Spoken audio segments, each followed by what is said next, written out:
Well, we're very glad to have Dr. Craig Keener with us today. I've been waiting a long time to do this particular interview.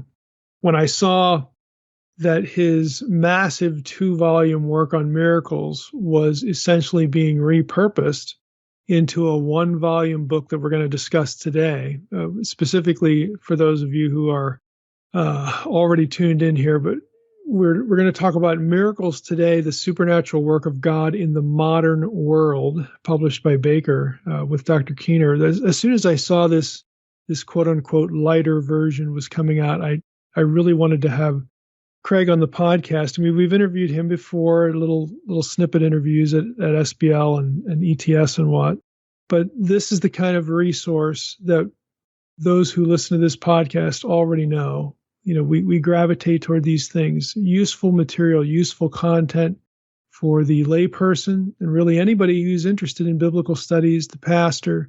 This is the sweet spot, as we like to say. So, Craig, I'm going to ask you to introduce yourself to the audience.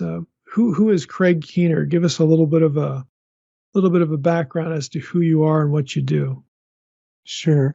I was converted from atheism a few decades ago, which probably gives me maybe more of an interest than some people in being able to answer objections to the faith.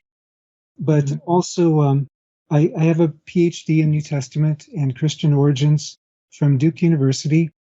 I am a professor of biblical studies at Asbury Theological Seminary, and I just love teaching God's Word. It just excites me.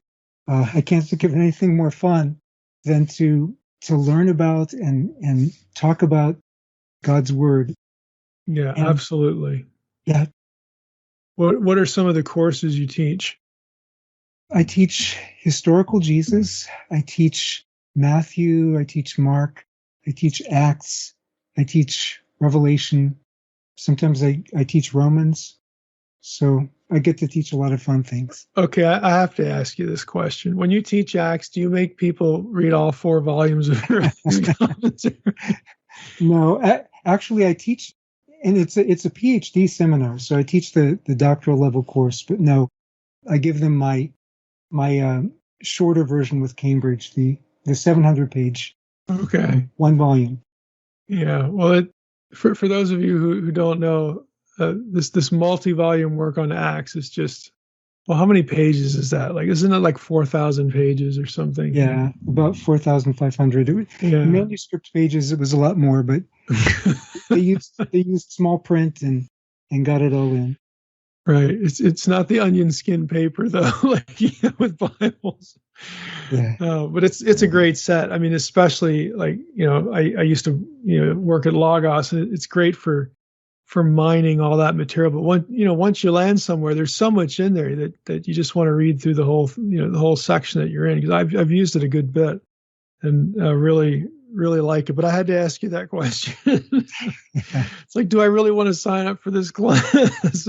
Yeah, the 4 volumes, it took like 10 years of maybe 60 hours a week. It was, and that was on top of teaching and everything. But oh boy, by the time I was done, I think I needed to have a couple years to recover from the brain damage. It was just, I love Acts, but it was a bit too much screen time and all that. So, yeah. Well, this one is going to be a lot shorter, and I mentioned I've mentioned this work to other people that we're going to talk about Miracles Today, the Supernatural Work of God in the Modern World, and then you have the longer 2-volume essentially reference set on miracles, and I have both. But when I heard this one was coming out, I thought, again, this is just, we have to do an episode on this, because I really do want to help you sell this book and get your name out to our audience in a more substantial way. But this really strikes me as an important work, especially, I don't know, I'm going to put my cards on the table here. I think I'm not in the charismatic tradition. I know you are, but so we're on different, I don't even want to call it different sides, because I'm in the I'm in the, cautiously open, category. I'm not a cessationist either. So when I see something like this, I am prone, even as a non-charismatic, to think that we have too many evangelical skeptics in our churches and in our institutions of higher learning. So I love, when a scholar, especially somebody of your stature, that pays attention to this sort of thing. It doesn't get much better than that. So I'm going to highly recommend this. And as we get into it, I'm just going to ask you just to start off here. What prompted it? What prompted the book? What was the initial aim of the book? How was it born in your mind to do this? The first Miracles book was because while I was working on that commentary on Acts, and there were so many skeptics about the miracles in the book of Acts and, of course, in the Gospels. And so just as part of my, clarifying that we have historical evidence for this kind of thing, people were saying, well, you never have eyewitnesses who claim these kinds of events. And I'm like, I know people who claim these kind of events. In fact, I've had some of them myself where I've been an eyewitness. So it started as a footnote in the Acts commentary and then grew to 1,100 pages. Sometimes it's hard for me to control myself. I get so excited. Right. So this version is much shorter. It's like 300 pages, and 70% of it is new. So I won't be like punishing the people who already read the first one. Right. So in more accessible, more readable. But if I trace it back further, I mean, during one of my doctoral classes with Duke's last remaining Boltzmannian professor, he believed that miracles don't happen. God doesn't act visibly in history, and so I said, well, Boltzmann says that these things never happen. He doesn't give any evidence for it. He just says nobody in the modern world believes in this, and thereby excludes from the modern world all Orthodox Jews, Christians, traditional tribal religionists, basically, 2/3 of the doctoral students sitting around the table. And the professor said, well, Boltzmann had his presuppositions, but you have your presuppositions too. To which I responded, that's true. When I was an atheist, I didn't believe these things could happen. As a Christian, I believe that they can.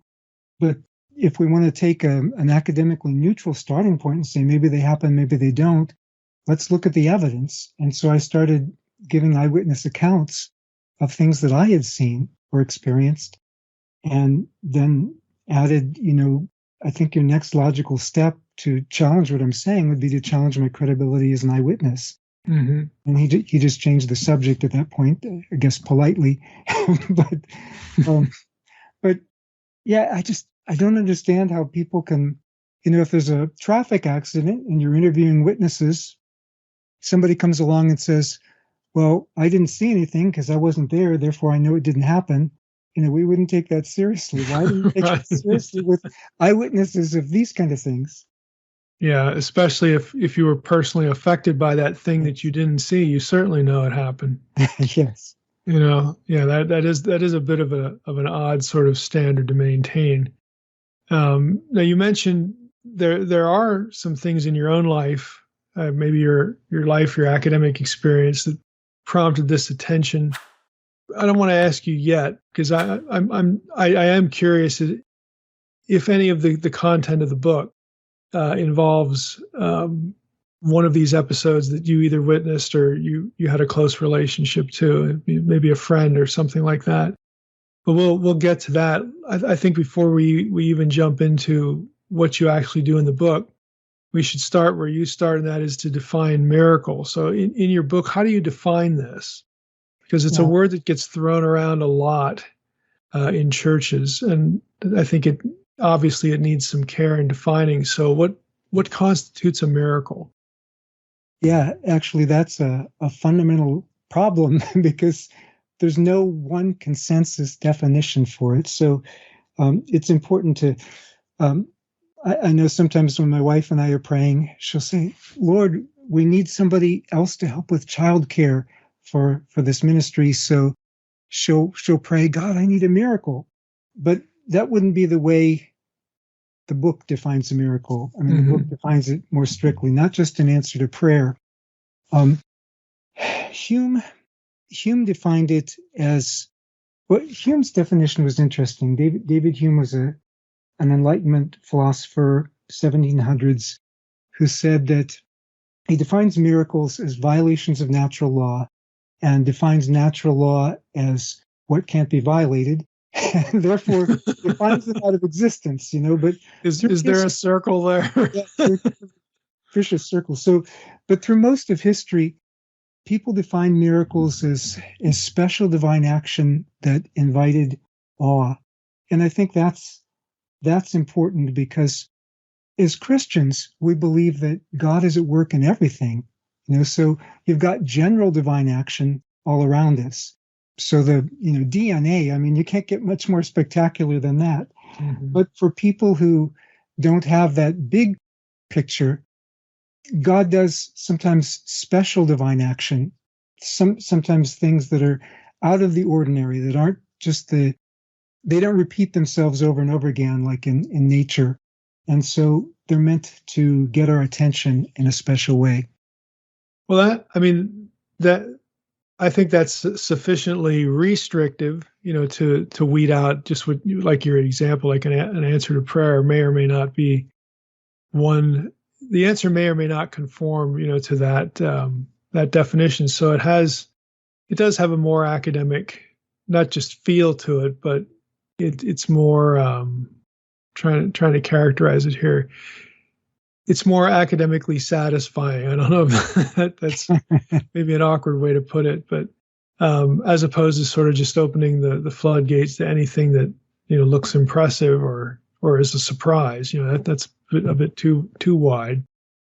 When it comes to the book specifically, what I'd like to do is I'd like to just kind of work through the different parts of the book. The book is divided into parts, and within the parts we have some chapter breakdown. But when it comes to part 2, you get into reporting miracles. And I think this is going to go back to your whole thing about, well, do we have eyewitnesses or not? That sort of question. Is that the case? I mean, when you get into who reports miracles, are you looking only for eyewitnesses, or are you looking for something else? And then answer for us more generally, who does? Where do we find miracle reports? Is it only the pages of the New Testament or the Book of Acts or the Bible or something like that? Where do we find these things, especially as the subtitle of your book indicates, the modern world, the supernatural work of God in the modern world? So right away that takes us out of the biblical era and into the modern world. So how do these things work out? Because you're not specifically doing something biblical here, but yet this is a biblical topic, but you're focusing on modernity. So where did your pool of data come from? Sure. Who reports them? Sure.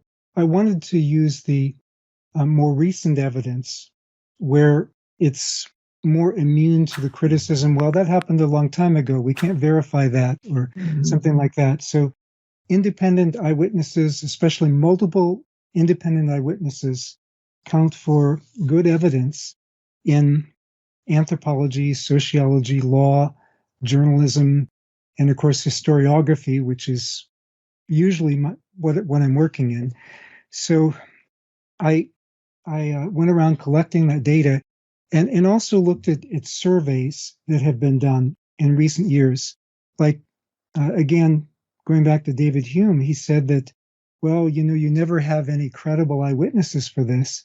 But he could get away with that back then in the 1700s by restricting what he meant by credible to in certain ways that we wouldn't even accept today. Some of them were rather ethnocentric and so on, racist biases. But also today, Hume, I don't think would have even used that argument himself, because there are surveys that show that there are hundreds of millions of people around the world who claim to have witnessed what they consider to be miracles. And when you start sorting through what these are on average, most of them are things that we would consider to be miraculous.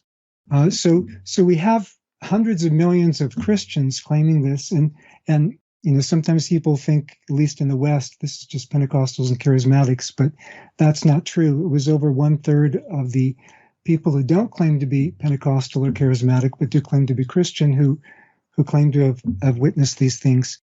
But it's not just people who start with Christian premises.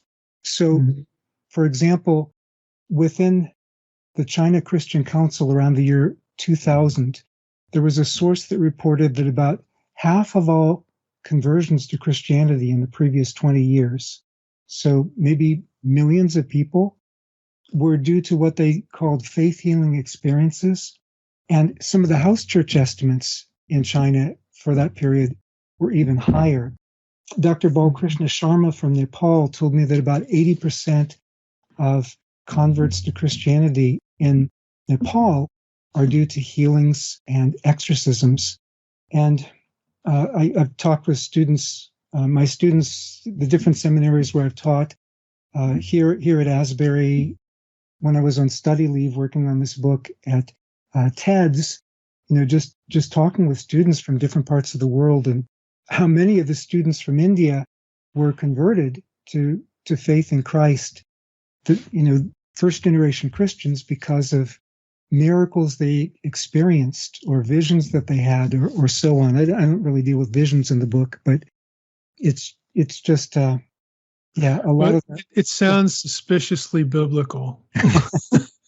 Yeah. No, really, because these are the contexts in which you're going to see. Yes. What the New Testament describes, because there's a spiritual warfare element here. It's confronting the claims of other gods or other would-be gods, or whatever those truth claims might be. I mean, something has to separate the men from the boys, so to speak. And this is what you get. So to me, that feels entirely consistent. Yes. With what you'd expect. Yeah. Are you familiar with, in the course of your research, I did not look in your bibliography, but I have a book by Jane Shaw, Miracles in Enlightenment England. No, I haven't seen that one. Yeah, it's 2006, so it's fairly recent. It's a Yale University Press title, but she does the same thing. She calls lots and lots of examples of people in the Enlightenment period, right when this is supposed to be dying off or being stamped out. But numerous reports that occurred to just ordinary people that somebody happened to record and write down. And she collects these things, and then she also has an eye to gathering the commentary on those things that came from different intellectuals and philosophers and scientists of the day, the elite culture, as she likes to refer to it. But it creates this conundrum, for the professional skeptic, that this stuff doesn't happen and nobody took it seriously. Well, that actually isn't the case, even in the Enlightenment period, right? Right where you would expect the most hostility, there were just some things that the elite culture of the day could not explain. I just wrote down. I just wrote that down so that I can check that one out. Yeah, it's very, very interesting. It's a really interesting resource. So, I mean, you're in the West. Let's narrow this to the West a little bit. Do you have any good data sources for either American Christianity or Christianity in the West? Because you actually discuss this in the book about why we sort of don't tend to run into as many miraculous things, over here, like I guess in Western civilization in general. But are there good data pools, for this? I mean, are there good resources other than your book that you were able to draw on? Yes. Yeah, there's a number of things. Now, there have been surveys here in the U.S. that suggest that 34% of Americans claim to have witnessed these things. Now, I don't think anybody would say that every claim is an authentic claim, especially to the way we're defining miracles. But I mean, we've got lots and lots of people. We've got a big data pool. And some of these have been published in medical journals. So these are more of them have come out since my first book, but one of them was of a woman. Again, this couple was kind of the way that you just described yourself. They didn't believe that miracles had ceased, but on the other hand, they said they'd never seen one. So they weren't charismatic, they weren't Pentecostal by any means, but they were. The wife had been blind for 12 years, and the husband just suddenly prayed for her. She was instantly healed, and this was a few decades ago, but all the medical documentation is there, and so this was published in a medical journal. Another young man, I think he was like somewhere around 15, 18 or so, but he had grown up with gastroparesis since he was a young boy, I think since he was a baby, and he had the tubes, feeding tubes and all these things. Well, somebody prayed for him, and they prayed for like an hour, and he was completely healed, went and ate a normal meal, and the doctors were kind of amazed and said, well, if this continues for a while, we're going to take out all these tubes. And sure enough, it did. And that is also a medical journal article. The person who prayed for him, Bruce Van Natta, was an auto mechanic. He was working under a diesel truck. This is before he prayed for him. This is just the backstory. The one who prayed for him, he was working under a diesel truck when the axle gave way, came down, crushed his abdomen. It was considered extraordinary that he survived because of all the blood loss, but his small intestine was so destroyed they had to remove most of it, and he was slowly starving to death because he couldn't digest food. He dropped from 180 to 125 pounds. When a friend of his felt led to come pray for him, and when he prayed for him, Bruce felt something like an electric jolt through his body. But after that, he was able to eat and digest food, and his doctor gave the report that his small intestine had more than doubled in length. It was now workable. And, the small intestine in an adult, it can grow wider, but it can't grow longer. So, this was like people talk about, doesn't an amputated appendage ever grow back? Well, this is kind of like that. And so he was the one who ended up praying for the young man who had gastroparesis. So there was like a chain of these different things that God did. And there are a number of other cases too. Yeah, well, and I'm sure you get into these in your book and the variety of them, but those are good examples. Especially if they're medically documented, because we live in a technological society. We live in the modern world, and that's the first place we're going to go. Like my audience obviously knows. I have cancer right now, and I know people who have been healed of what I have, just outright. So there are actually people that are in my own little sort of circle of friends here that I could point to and say, well, this person over here has this medically documented.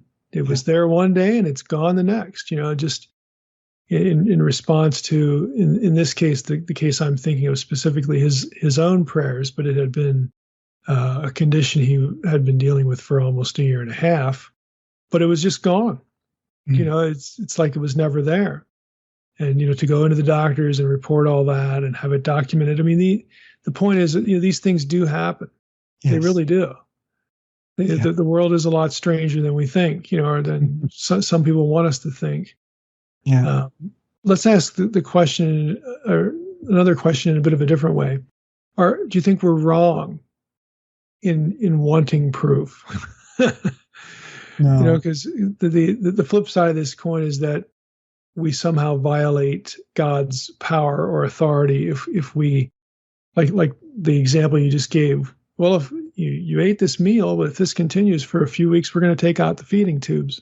Mm. Is it somehow wrong to have a Christian say, well, yeah, let's keep them in there and see what happens? I mean, is seeking validation, is that somehow a misstep, a lack of faith? What do you think in that regard? No, I mean, Proverbs warns against being gullible, and there are plenty of claims out there that are false. I mean, we can think about well, actually, in going back to David Hume, he talked about he wanted to give an example of a claim that should have been respectable in the culture. So he goes back to Blaise Pascal's niece, who was in France. She was had a running eyesore. It was organic. It emitted a foul odor, and everybody knew about it. She was instantly and publicly healed in the sight of many witnesses. The Queen Mother of France sent her own physician to check it out. Hume's response to this is, well, we know this didn't happen, so why would we believe anything else? But he does that because she was touched with what she believed was a holy thorn from Jesus' crown of thorns.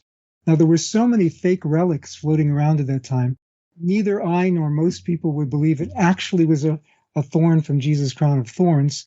But be that as it may, it was a contact point for her faith that she was being touched by God, and she was healed. So we don't want to be gullible. We don't want to be fooled by fake things. And yet, when the real thing happens, as I believe happened in her case, we want to pay attention. And getting the documentation is one way to do that. Now, it's easier said than done. I have some reports that are from the doctors themselves. They were the ones healed sometimes, and so they have easy access to the documentation. But then in other cases, sometimes people don't know where to get it, how to get it. If it's too long ago, there was a time when people didn't keep the documentation.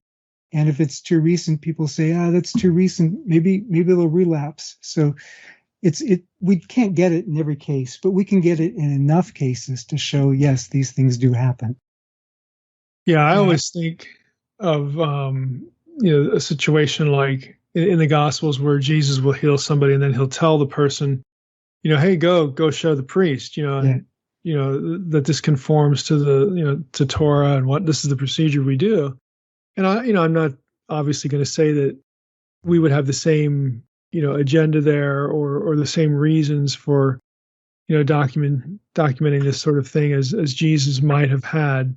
But nevertheless, there you have this step in it, and it does serve in the gospel accounts. Yeah. It serves to put the onus on his opponents. Yeah. Yeah. Like you're denying who I am. Well, check this out. There is an element of that, at least in my head. I don't know how if you feel differently, but no, I agree, and I think that testimony is very important, and this is part of our testimony, especially here in the West.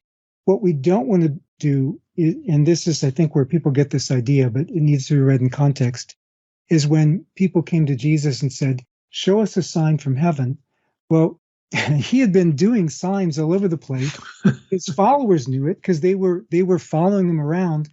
The people who weren't willing to pay attention to what he was doing, and they wanted it on their own terms. God is not obligated to jump through our hoops. Mm-hmm. And so he's given us evidence. He's given us evidence in the world all around us. He's also given evidence with cases of special divine action like these. And it's our responsibility then to be open to the evidence and to look where he's giving it, and not to say, God, you have to do it the way I say, or I'm not going to believe you. That's kind of arrogant. Sure. Now you have part 3 is entitled Videos and Doctors' Reports. So we've traversed into the doctors' reports area here. What's up with the video? Do healings ever get captured on video? And were you able to tap into that as a resource? Yeah. I thought of that particular category because one time I was giving a lecture on this, and a science professor at Wheaton asked a reasonable question: how come they're never caught on video? Well, it happens that they are. Now, I don't trust everything that's online. I mean, people can fake videos too. Sure. But one clear example where it's not fake is Delia Knox. She was in a wheelchair for 22 years because of an automobile accident. She couldn't feel her legs, and so she had prayed, and different times she'd prayed, and but one day after 22 years, she was praying for somebody else, and all of a sudden she felt her legs, and so she wheeled herself up to the front where others could pray for her, and then she said, "I want to walk," and her muscles were still atrophied, so they needed to help her up and to hold her up at the beginning, but she was moving her hips under her own power for the first time in 22 years.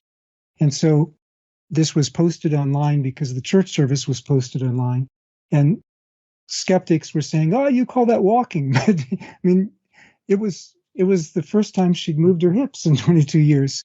But then, she had time to work on her atrophied muscles. And so a month later, you've got another video of her visiting her home church where I've interviewed some people, and she just walks in under her own power now.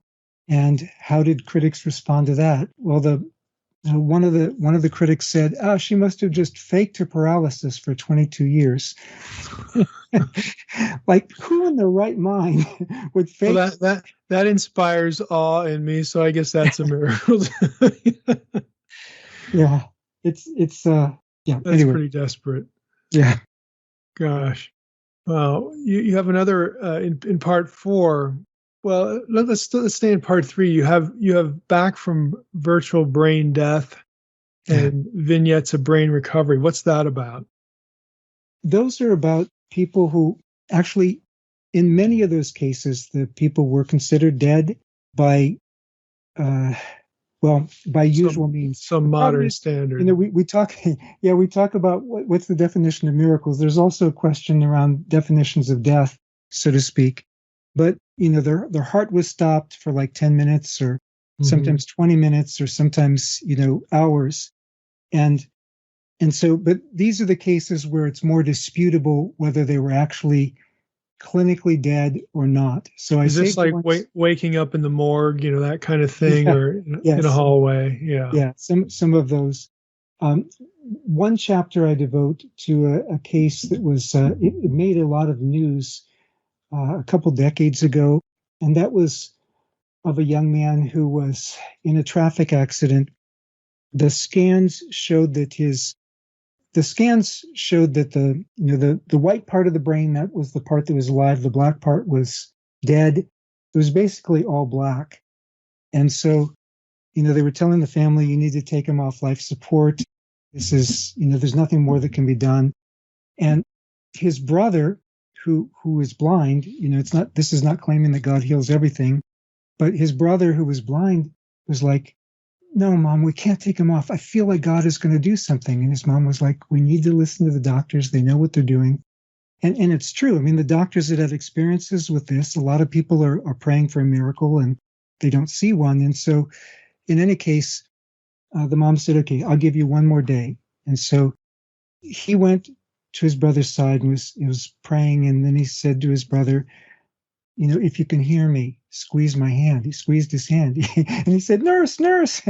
And she said, "No, that's just an involuntary motion." He said, "Squeeze. Okay, put your hand there. Squeeze it. Show her that you're alive." And he squeezed that. And she said, "Oh, let me go get the doctor." and he recovered fully. That wasn't instantaneous, but I mean, that's one of the cases that's in the book. Wow. What about, other things that come to mind? You have a whole part on the blind, being able to see again, the lame walking. Yeah. You even have leprosy in here. And of course, the deaf here. What in part 4? Give us a few examples of cases that you were able to document in these areas. Sure. I mentioned earlier the medical journal article about the blind person being healed, and there's another case. Both of these were after 12 years, but that's just, there are a number of other cases too, but just thinking of another one with 12 years. Andrea Anderson in Canada, she had been blind for 12 years. Some of the cases I have where people were blind, it was due to macular degeneration and so on, and then they were healed. In her case, it was related to her diabetes. Well, she was at a church service, and a man who was preaching just felt led. He commanded her to be healed in Jesus' name. And suddenly she could see. And so actually this one was captured on video too. And so he tested he tested her in front of everybody, how many fingers am I holding up and so on. But that was on video. I've interviewed her, and her pastor tells me he still keeps her old white cane in his office. This one was public. Everybody in the church knew she was blind, and everybody in the church knew after that she could see. And speaking of things being atrophied, her brain wasn't used to processing all these images. So she would go into a grocery store, she would just be overwhelmed with all the colors because it took her a while before her brain was used to seeing again. But anyway, that's another case of that. There's also Greg Spencer. We have all the medical documentation in his case. He didn't have a choice but to get the medical documentation because he was one of the ones who was blind from macular degeneration, because he was already on disability, and the Social Security Administration said, no, macular degeneration doesn't undegenerate. We're going to investigate you for fraud, for faking being blind. So he had all the medical documentation, and they looked at it, and they wrote him, they said, well, you've experienced a remarkable return of your visual acuity. You're no longer qualified for disability, which I guess means he had to go back to work. There's a downside to everything. And the other ones. Now, with leprosy, of course, biblical leprosy has a much wider definition. I mean, it wasn't primarily what we speak of as leprosy today, Hansen's disease. But for that chapter, I tried to focus on visible things where you could see the change. So I did have a couple cases of leprosy from India, where people were there when the leper was healed, and actually you could see the visible change in that. In fact, one of those actually, and this is from a former student of mine who's now doing his PhD work, but he's from India, and he spent time in this one area teaching the Bible, because a friend of his there, before he was a Christian, he was a shaman, but he had been cast out of his village because he had leprosy, Hansen's disease. And a couple women came by and prayed for him one day. And that night, in a dream, an angel touched him. He was completely healed of leprosy. He went back into the village. The entire village was converted.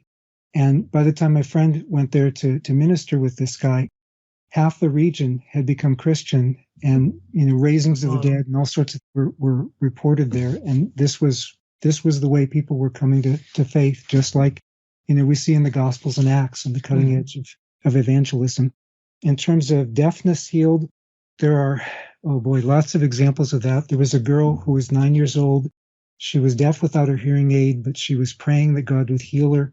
Suddenly she could hear. She ran downstairs, told her parents. They were like, how can this be? But, they tested her. Surely she could. They called the audiologist. He said, no, she has auditory nerve damage. This just doesn't go away.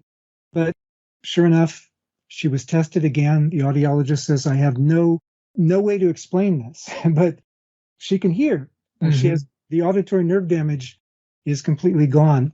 And that one was actually published in a book by a medical doctor, who was giving case studies of miracles. There's another one published in Southern Medical Journal in September of 2010, where they went and did a study again on the cutting edge of evangelism in Mozambique, where there were like so many people being healed of deafness and blindness. And, they'd go into a village, they'd show the Jesus film, they'd preach, people started getting healed. And then the next day they'd start a church there, because these were completely unchurched villages. They hadn't heard the gospel before, and they saw that Jesus could do these things. And these were people from their own community that they knew were blind or deaf who were healed. And so there was a study published in Southern Medical Journal. Naturally, critics on the internet objected because they said, well, testing conditions aren't ideal in rural Mozambique, which is true. And so Candy Gunther Brown, a professor at Indiana University, one of the authors of the study, published a book called Testing Prayer with Harvard University Press in 2012. And in there, she has a chapter on this study. And it's pretty clear. I mean, people went from blindness to seeing and from deafness to hearing. It was pretty amazing. And as far as the disabled walking, I mean, we could go on for a long time with these kind of things. If I can give just one of those, Sure. Barbara Comiskey Snyder. Back then, she was Barbara Comiskey. She was dying. She had a really advanced, severe case of multiple sclerosis, and the doctor said she won't be back to the hospital again. She'd spent half the past 15 years in the hospital, but they said, they established a don't resuscitate order. She had a breathing machine because she couldn't operate her diaphragm on her own. She suddenly heard a voice saying, "My child, rise up and walk." Now, she couldn't move her muscles under her own power, but suddenly she jumped out of bed. Her feet were flat on the floor. She noticed she could see that. She noticed that her hands were uncurled. Then she noticed she was seeing these things. I neglected to mention she'd also gone blind. And in her case, she wasn't even atrophied. I mean, her muscles weren't even atrophied. She ran out, greeted her father, danced around outside. Now, I have the reports from all three of her doctors. Two of them published on this. Two of them I interviewed. And I mean, they're all very clear that there's no natural explanation for this. This has got to be something where God just stepped in and did something dramatic. This was 1981. She had no recurrence. So for 40 years, she just recently passed away from COVID, very sadly. But for 40 years, she remained healthy, no recurrence of any of this. Wow. Well, how many, I don't know if you ever counted. I imagine you probably counted, but just in rough numbers, in your book, how many of these instances, regardless of what the problem was, what the sickness or disease or medical condition was, how many of these miraculous reversals do you have in your book? I mean, how many cases do you if we were, for readers of the book, I think it'd just be helpful to know how many of these you're actually going to run into just in your book. I actually didn't count, but I would say, probably in the first book there were hundreds. Probably in this one, it's at least safe to say there's scores of them. Okay, scores. All right. So maybe something pushing 100, and the other one, obviously, in that 2-volume work, it's massive. So you're going to get a lot more. I mean, I think that's important. This isn't just. It's not just 2 or 3, and the documentation. Again, I'm on the side as you are that it is important, because it's not so much that you're trying to win a debate, but you're trying to weed out what might be misunderstood or fallacious or, God forbid, something even, fake. You're trying to weed all that out to get to the authentic, instances of this. And when it gets published in a medical journal, that just doesn't happen by accident. Yeah. I mean, the editors of these journals know who their audience is, and their audience is largely going to be, skeptical medical professionals. So they're going to be very cautious and careful with including an episode like you just heard described in a medical journal, because the reputation of their journal is at stake, and that's very significant, in the medical community, to have your journal respected as opposed to something that people feel they could dismiss. So that's really important. Now you mentioned people being raised from the dead, and I think it's pretty obvious that this is the most either disputed or controversial kind of miracle, precisely because it's the most dramatic or the most seemingly impossible. How much space do you have in your book devoted to that? I know you have a section. Let me just take a quick look here at it. You have part 5. So you have a whole part with several chapters. In that part, the dead are raised. Mm-hmm. So is this still happening? Can you give us some really best cases for this sort of thing? Yeah.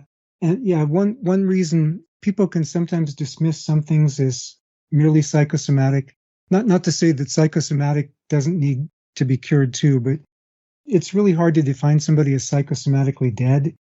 And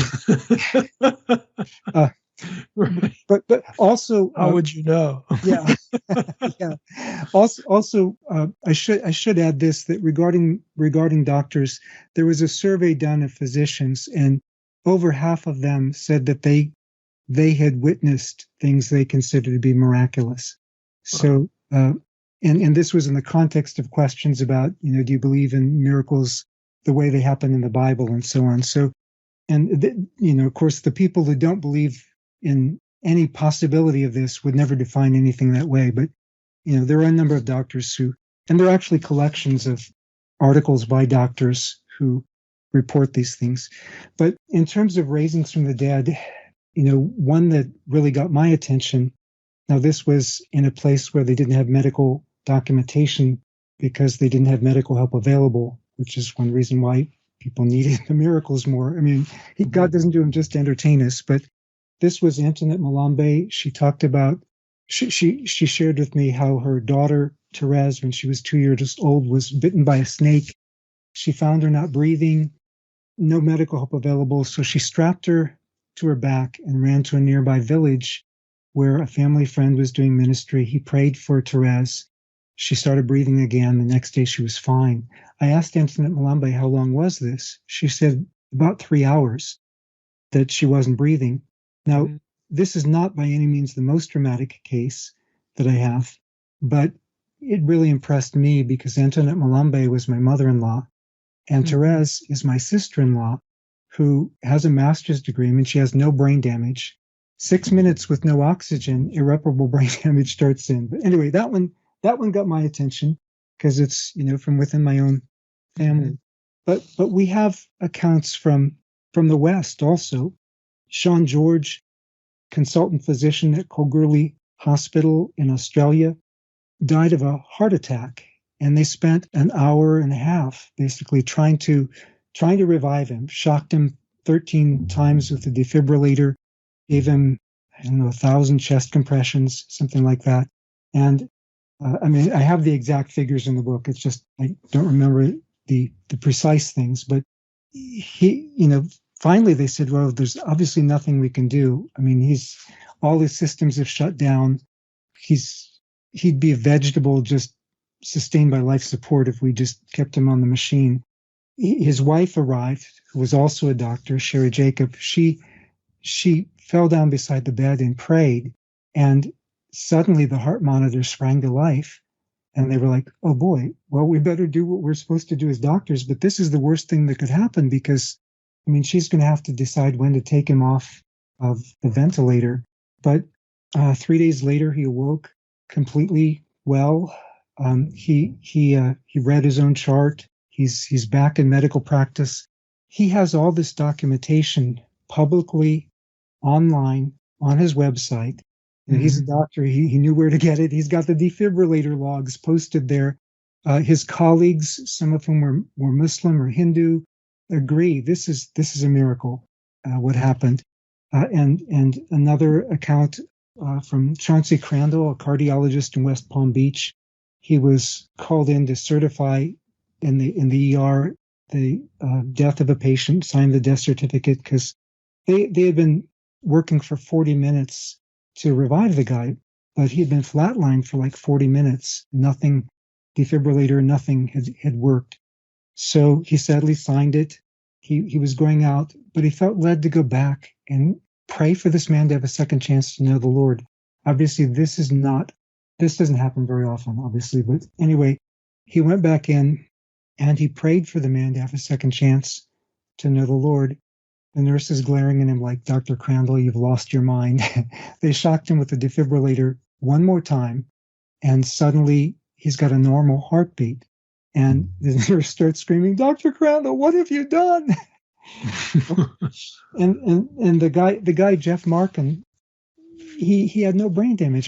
The guy was not just dead, he was obviously dead. His face and hands had turned black from cyanosis, but he did have a second chance to know the Lord, and he did come to know the Lord. And today, Jeff Markin and Chauncey Crandall go around and tell their story together. Yeah, that's pretty dramatic, especially the one. I agree that's within your own family. It's a little hard to look people in the eye Yeah. and And say, well, we what you did, think happened, you really didn't. not to doubt one's mother-in-law, but we did also confirm it with the guy who prayed for us. So yeah. Wow. You have a chapter here on nature miracles. What do you mean by nature miracles? And then you ask the question, do nature miracles still happen? So Yeah. say a little bit about that. Yeah. And actually, your question is a good one. What do you mean by nature miracles? Because our bodies are kind of part of nature too. So, Mm-hmm. but these are usually considered to be things that are beyond the human body. So, like when Jesus walked on water, Jesus stilling storms, and so forth, and and multiplying food. I talked with the former Anglican bishop of the Horn of Africa, who's he also has a PhD. He's teaching at Trinity School for Ministry in Ambridge, Pennsylvania. He shared with me about an example of multiplied food when he was in ministry in the Horn of Africa, and just so many accounts that could be given. Stilling of storms. One of my, well, actually not technically my PhD student, but one of our PhD students here, he was auditing one of my classes. He's a Hebrew Bible, Old Testament PhD student. He now has his PhD. Shared a case of, when he was, he's from the U.S., but he was in Fiji at the time, and they were on a boat, and they were caught in a terrible storm on the outskirts of a cyclone, and the captain's chair broke, and everybody was starting to panic, and captain called forward a teenager in the back who was wearing a Christian T-shirt, and ordered her to get down and pray. So she prayed, and the storm stopped. And I guess the moral of the story is, if you wear a Christian T-shirt, be ready for somebody to call on you to pray. But I mean, I witnessed something like this myself when I was a young professor. I just started teaching. I was teaching at a seminary that was attached to a college, and the college, some students were Christian, some students weren't, and so we were going to do an outreach. We'd scheduled it for a certain day. Well, the rain was just pouring down that day, and it had been pouring down. The weather forecast said it was going to pour down all day.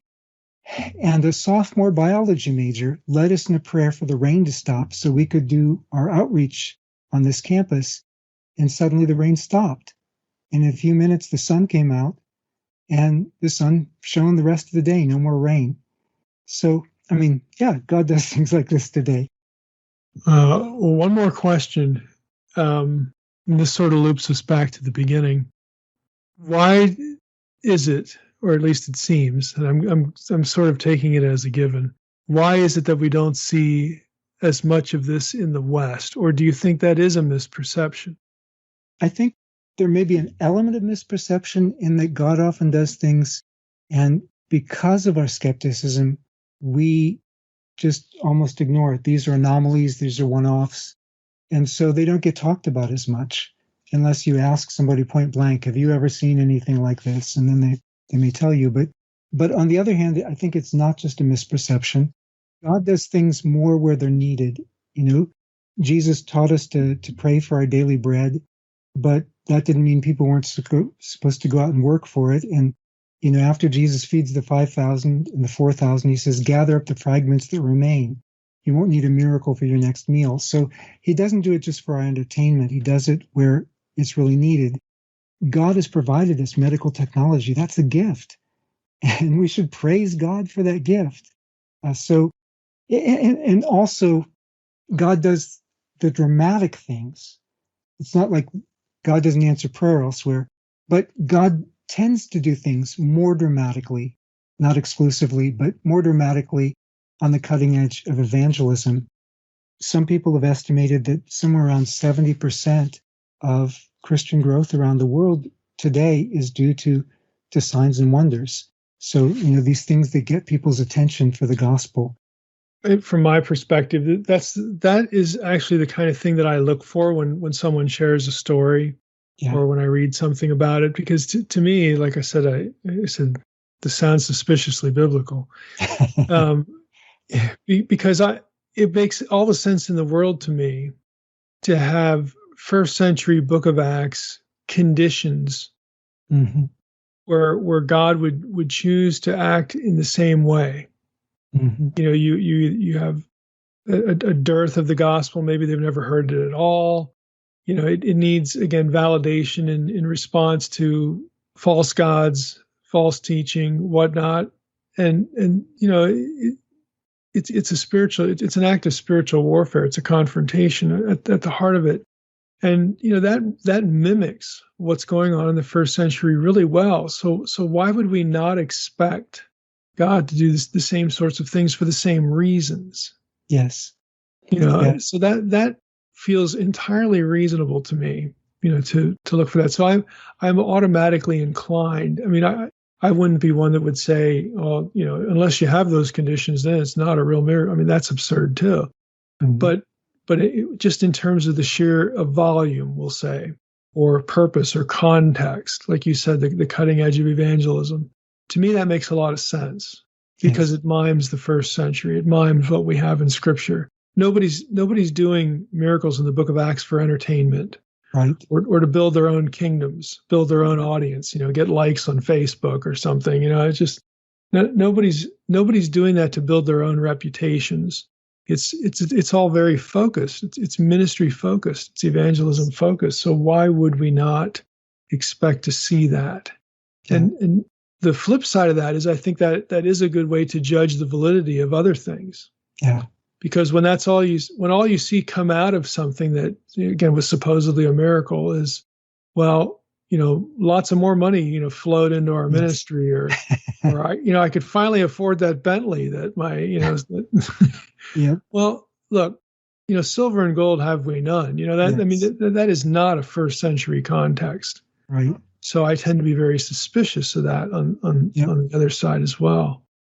And rightly so. I mean, Simon the sorcerer, when you said, we don't have anybody in the Book of Acts doing miracles just to make themselves look good and get likes. He might be the exception. Simon the sorcerer was trying to get likes on Facebook, I guess. Yeah. 8:5 to 11, and then also with Elymas Bar Jesus and the seven sons of Sceva in chapter 19. So 8:13, and then of course Pharaoh's magicians in Exodus 7 and 8, and these are they're power struggles. Yeah. So I think we ought to look for God to do these sorts of things in those contexts. Yes. To basically answer the question, who is God? Yes. Whose gospel is the real gospel? Yes. Yeah, I think it's entirely consistent with it. I have to let you go, but this has been really fascinating. And again, I really hope. I know the book is very new. I don't even know if you've had anybody review it already. Have you at all? Has it gotten reviewed in journals yet, or anything like that? No. It just came out. Its official release was 10 days ago. Well, that's good. We're right on the cusp of it going live. So I'm hoping that there will be a lot of people in this audience that will get it. This is going to be not only a good read, but it'll be a good resource, again, because you're going to have these profiles all in one place in one volume. You're going to have the footnotes. You're going to have the resources that Dr. Keener used to gather his data and the various studies he referred to. You're going to have that information. So this would be an important part of, yes, an apologetics or theological library, but also, this is just going to be a good read. I mean, it's going to be an encouraging thing. So I would hope that we'd have lots of people in this audience buy the book. I think it would be a great investment for all of you to make. So, Craig, thanks for being here with us on the podcast. Thanks so much, Mike. It's a real privilege to be with you.